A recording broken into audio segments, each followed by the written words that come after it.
Selamat pagi rekan-rekan semuanya. Perkenalkan nama saya Sarlince Danganani. Hari ini saya akan menyampaikan terkait profiling peserta didik.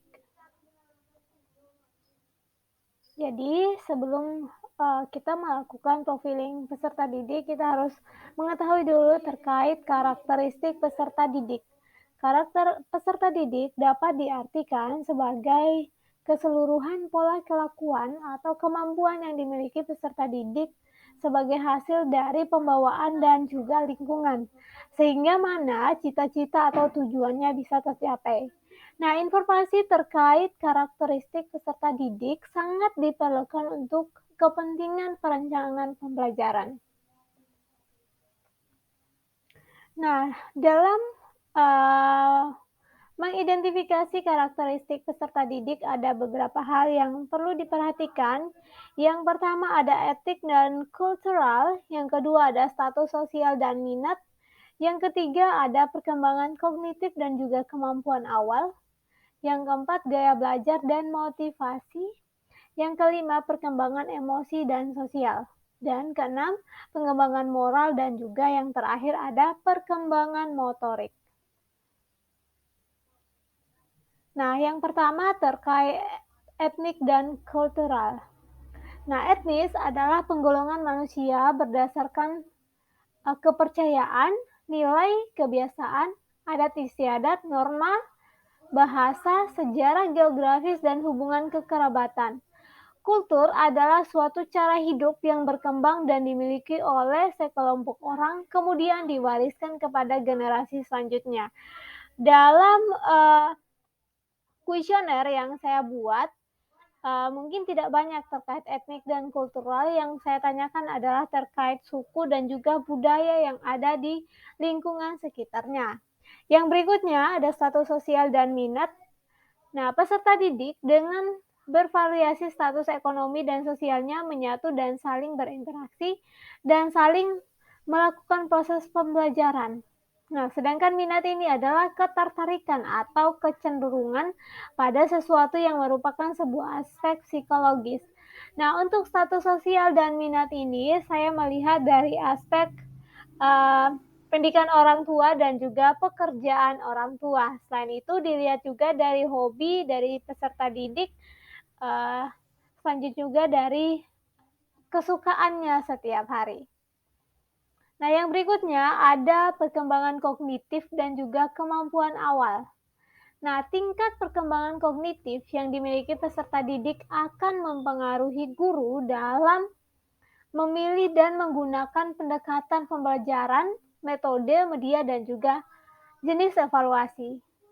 Nah, untuk perkembangan kognitif ini, salah satu pertanyaan yang saya ajukan adalah, nilai yang kamu dapatkan selama ini sudah memuaskan? Yang kedua, adakah kesulitan saat belajar? Dan selanjutnya. Nah, yang keempat ada gaya belajar dan motivasi.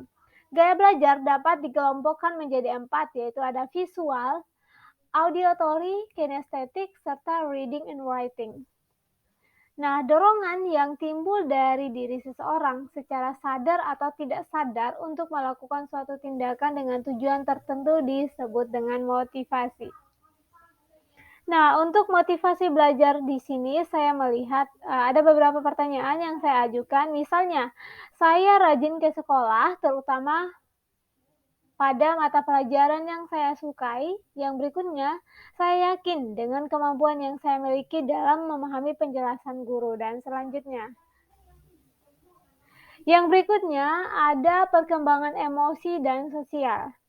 Emosi merupakan suatu hal yang mampu berkembang pada diri.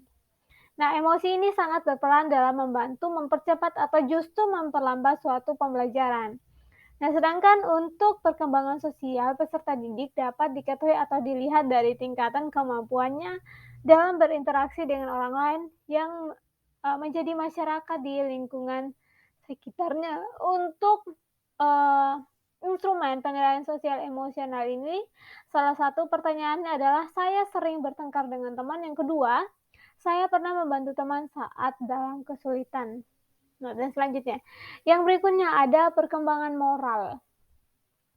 Nah, perkembangan moral atau moral development adalah mencakup perkembangan pikiran, perasaan, dan perilaku menurut aturan atau kebiasaan mengenai hal-hal yang seharusnya dilakukan seseorang ketika berinteraksi dengan orang lain. Itu menurut Herlock.